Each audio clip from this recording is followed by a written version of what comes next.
अस्सलाम वालेकुम वरहमतुल्लाहि वबरकातुहू। आज इतवार का दिन है, तो शुरू करते हैं आज आपके प्यारे प्यारे सवालों के जवाबात का सिलसिला भाई शाहिद जमाल अंसारी के सवाल के साथ।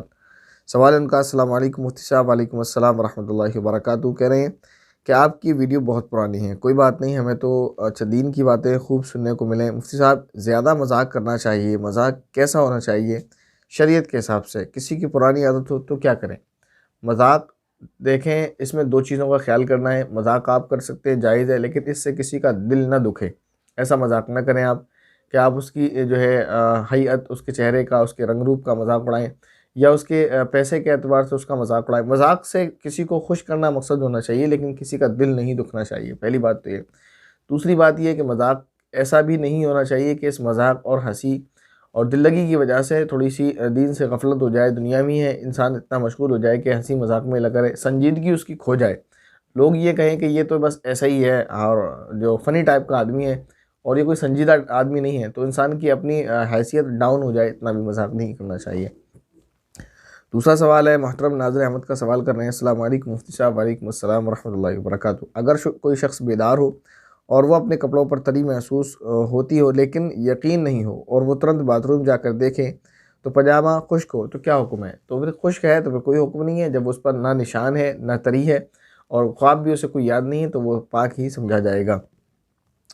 इसके बाद सवाल कर रहे हैं भाई शाहिद जमाल अंसारी। सवाल है इनका, अस्सलाम वालेकुम वरहमतुल्लाहि वबरकातुहू। वालेकुम अस्सलाम वरहमतुल्लाहि वबरकातुहू। मुफ्ती साहब, क्या सोयाबीन खाना सही नहीं है? क्या हराम है, बताएं। नहीं, मैंने तो ऐसा कुछ नहीं उसमें देखा कि उसको ना खाया जाए। नहीं, ऐसा नहीं है। ये आपने पता नहीं कहाँ सुन लिया। सोयाबीन खाना जायज़ है, उसको खा सकते हैं। इसके बाद भाई मोहम्मद ऐन का सवाल है, अस्सलाम वालेकुम मुफ्ती साहब। वालेकुम अस्सलाम वरहमतुल्लाहि वबरकातुहू। आप कैसे हैं? उम्मीद है कि आप खैरियत से होंगे। जी अल्हम्दुलिल्लाह, अल्लाह ताला का करम है, दुआएं हैं आपकी। मुफ्ती साहब, मेरे फ्रेंड सर्कल में कुछ दोस्त क्रिश्चियन भी हैं, तो क्या उनसे ये या किसी भी नॉन मुस्लिम से सलाम की जगह प्रेस द लॉर्ड कह सकते हैं? क्योंकि इसका तर्जुमा भी गलत नहीं है। रब की तारीफ़ करो, जज़ाकल्लाह खैर, कह सकते हैं, कोई हर्ज नहीं है इसमें। और आप उनके जो आपके नॉन मुस्लिम दोस्त हैं, चाहे वो क्रिश्चियन हो या कुछ और हैं, तो उनके साथ आपकी थोड़ी सी ज़िम्मेदारी इतनी है कि आपके दोस्त हैं वो, तो ज़ाहिर है जब दो दोस्त होते हैं, दो एक साथ रहने वाले होते हैं, तो दूसरा उसके लिए ये नहीं चाहता कि ये कहीं बुराई में मुब्तला हो जाए या इसका नुकसान पहुँचे। मिसाल के तौर पर वो किसी ऐसी जगह में रह रहे हैं या जहाँ पर बाढ़ आने का ख़तरा हो फॉर एग्ज़ाम्पल, तो आप उनको उससे जो है तंबीह करेंगे, उनको नसीहत करेंगे, उनको बताएँगे कि ऐसी जगह पर आप ना रहो, यहाँ ख़तरा है कि बाढ़ आ सकती है। ऐसे ही आपके दोस्त हैं, और तो ये अच्छा महसूस नहीं होता कि आप क़यामत के दिन एक तरफ हों, आप जन्नत में जा रहे हों और आपके दोस्तों को नुकसान उठाना पड़े। तो थोड़ा-सा उनको भी आप इस बारे में नसीहत करते रहें कि वो कम से कम इन बातों पर तो ध्यान दें कि उनको किसने बनाया है, क्यों बनाया है, वो क्यों आए हैं, कहाँ से आए हैं और कहाँ वो जाएँगे। तो इस पर गौर कर लेंगे, इंशाअल्लाह उनकी आखिरत भी संवर जाएगी।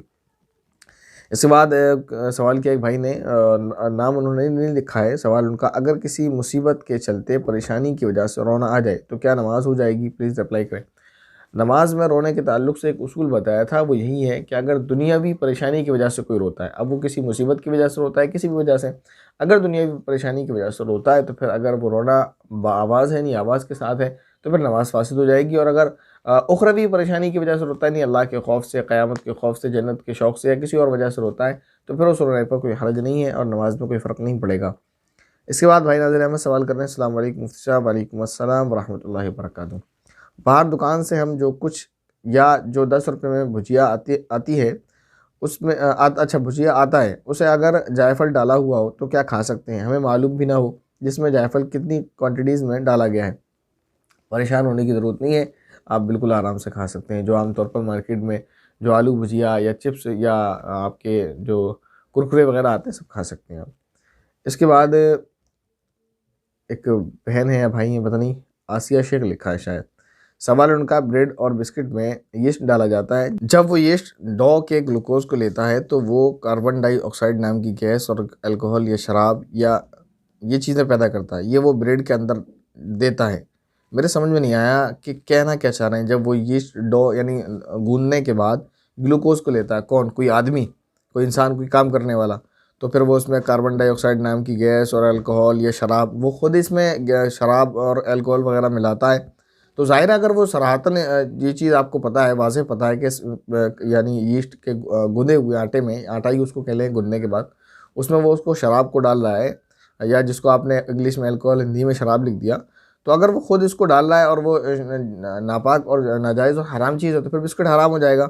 या का कहने का मतलब ये है कि बिस्कुट बनाते वक्त एक कि ये प्रोसेस होता है तो कार्बन डाइऑक्साइड नाम की गैस निकलती है वगैरह, तो फिर आपने देखा तो ब्रेड और बिस्किट में अल्कोहल है, तो ये क्या हराम है या हलाल? तो मैं आपको फिर जो मेरे समझ आया उतना बता रहा हूँ मैं आपको। अगर कोई बंदा खुद उसमें हराम और नापाक अशिया मिलाता है तो वो नापाक है और हराम है। और सिर्फ यीस्ट की बिना पर अगर आप पूछें तो मेरे इल्मी के मुताबिक जो वो है नाजायज़ नहीं है बिस्किट खाना किसी भी तरह के। बाकी आप किसी दारुल इफ्ता से रुजू कर सकते हैं। इसके बाद सवाल है हयात का, मोहतरमा हयात का। वो सवाल कर रही है, मुफ्ती साहब ये बता दीजिए कि अगर हम वज़ू से हैं और हमारी किसी दुनियावी बात की वजह से रोना आ जाए तो क्या हमारा वज़ू टूट जाएगा और हम उस वज़ू में नमाज़ पढ़ सकते हैं नहीं या नहीं? प्लीज़ ज़रूर ये मसला बताएं। देखें, रोने की वजह से वज़ू नहीं टूटता। आप किसी भी वजह से रोएं, आपको गलतफ़हमी पता नहीं कैसे पैदा हो गई, किसने क्या कह दिया। वज़ू जो टूटता है वो अलग अलग 8 चीज़ें हैं, वो इंशाल्लाह कभी आपको बता दी जाएंगी, उनसे वज़ू टूटता है, रोने से वज़ू नहीं टूटता। इसके बाद मोहतरमा का सवाल है, सवाल करेंगे। अस्सलाम वालेकुम। वालेकुम अस्सलाम रहमतुल्लाहि व बरकातहू। मुफ्ती साहब, मैंने रिसेंटली कहीं पढ़ा है कि उम्मुल मोमिनीन हज़रत आयशा रज़ियल्लाहु तआला अन्हा जल्दी गुस्सा हो जाया करती थीं, या कि ये कि उन्हें गुस्सा आता था लेकिन जल्दी ही माफ़ भी कर दिया करती थीं। ये बात कहाँ तक सही है, या अगर सही है तो इसका कहने का सही तरीक़ा क्या हो? देखें, इसके कहने का सही तरीक़ा वो हो जो किसी रिवायत के तहत जब आप पढ़ें वहाँ आ जाएगा। तो उसमें जिसने भी जिस किताब को भी आप पढ़ेंगे तो उस हदीस को नकल करने के बाद, उस रिवायत को नकल करने के बाद जो उसकी तशरीह की होगी उसी अंदाज़ को आप बस कॉपी कर लें, इससे ज़्यादा नहीं। देखिए, गुस्सा तो सभी को आता है, गुस्सा किसको नहीं आता, सबका अलग अलग मिजाज होता है।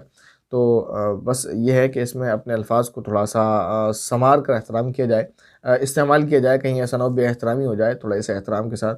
तो अल्लाह ताला ने मिजाज सबका बनाया है, और जो गुस्से वाली बात है उस पर गुस्सा आ जाना ये मामूल जो है तबई बात है, नेचुरल चीज़ है, फितरी चीज़ है, गुस्सा आ सकता है। तो उनका थोड़ा सा मिजाज ऐसा ही था। लेकिन आप उसको नहीं बल्कि इसको करें कि जब भी उनको गुस्सा आता था तो वो जल्दी माफ़ कर दिया करती थी, या जब भी उनको गुस्सा आता था तो अगर उनको ऐसा फ़ील होता था कि गलती है तो उसका एहसास जल्दी हो जाया करता था। तो बाकी मैं यही कहना चाहूँगा कि ऐसे तो उसको बयान ना करें इस तरह से।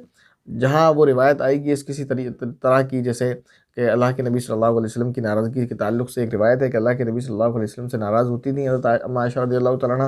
वो शौहर थे उनके, उनका हक़ था। तो अल्लाह के नबी सल्लल्लाहु अलैहि वसल्लम खुद फरमाते हैं कि मैं पहचान लेता हूँ कि जब तुम मुझसे नाराज़ होती हो। तो हज़रत अम्मा आयशा रज़ियल्लाहु तआला अन्हा ने फरमाया कैसे?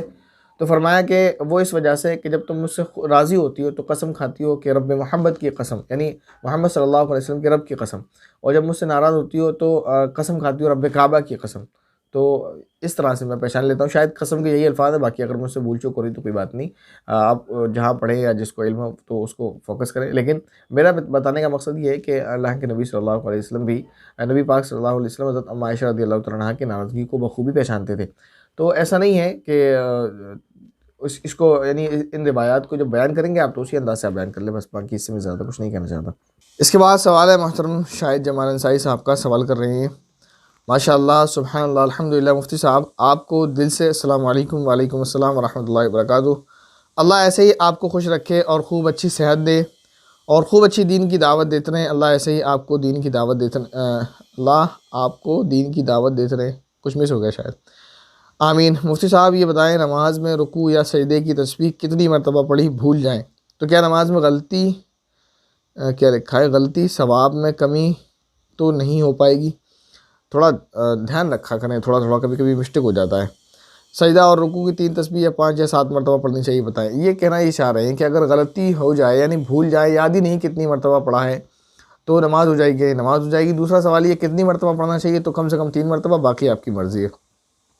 इसके बाद सवाल है, इस कमेंट बॉक्स का आखिरी सवाल है, सवाल कर रही हैं एक बहन, उन्होंने सवाल किया, एक बार किसी ने उमूमी तौर पर सवाल किया था सबसे बेहतरीन सदका क्या है, किसी ख़ास तनाजुर में नहीं कि फौत शुदा के लिए या फिर नॉर्मली, क्योंकि सदक़े में बहुत चीज़ें आएंगी। फिर खैर, जिस पर किसी ने कहा कि पानी पिलाना, ज़ाहिर है किसी के सवाल पर अल्लाह के रसूल सल्लल्लाहु अलैहि वसल्लम ने ये फरमाया था, बिल्कुल।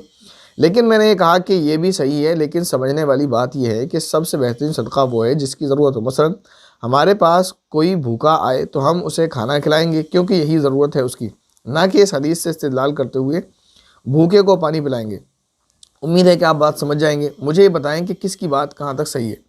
आपकी बात सही है और आपकी ही की बात हदीस के ज़्यादा मुवाफिक है। वो इसलिए कि सिर्फ एक हदीस नहीं है कि पानी पिलाओ, बल्कि अलग अलग सहाबा ने आकर अलग अलग सवाल किया और अल्लाह के नबी ने उनको अलग अलग जवाब दिया। किसी ने पूछा कौन सा अमल सबसे बेहतर है, अल्लाह के नबी ने फरमाया खाना खिलाना।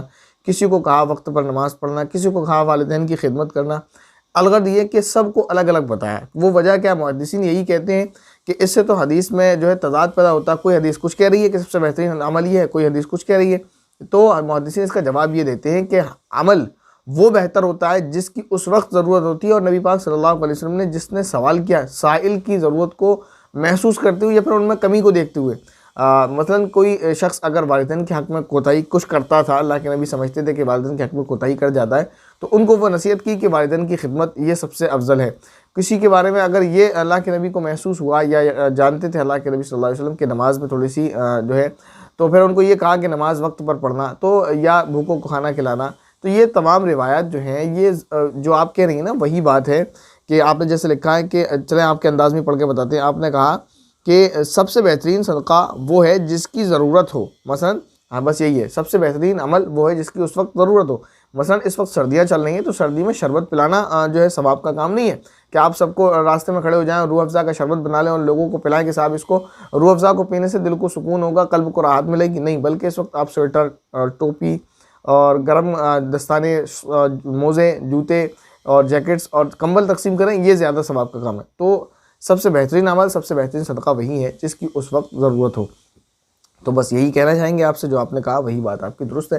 क्योंकि ज़ाहिर है इसमें भी, क्योंकि ज़कात का भी जो निसाब है या ज़कात के भी जो मसारिफ़ हैं, उसमें भी जब बहस करते हैं उलमाए किराम, तो वहीं आपको एक बात बताई जाती है कि जिसको दिया जा रहा है उसका ख्याल बहुत ज़्यादा किया जाना चाहिए। नहीं है कि हम क्या चाह रहे हैं, हमारी मर्ज़ी का नहीं, बल्कि जिसकी ज़रूरत पूरी की जा रही है उसकी ज़रूरत का ख्याल होना चाहिए। तो जिसकी जिस वक्त ज़्यादा ज़रूरत है वो अमल उस वक्त ज़्यादा बेहतर है। उम्मीद है ये बात आपको समझ आ गई होगी। जो सवालात आपको लिए गए, उनके जो जवाबात आपको दिए गए, उम्मीद है वो आपके थोड़े से क्लियर हुए होंगे। अगर कोई डाउट है, अगर कोई सवाल है, तो आप उसे कमेंट करें, इंशाल्लाह उसको भी क्लियर करने की कोशिश ज़रूर की जाएगी। अस्सलामु अलैकुम व रहमतुल्लाहि व बरकातुहू।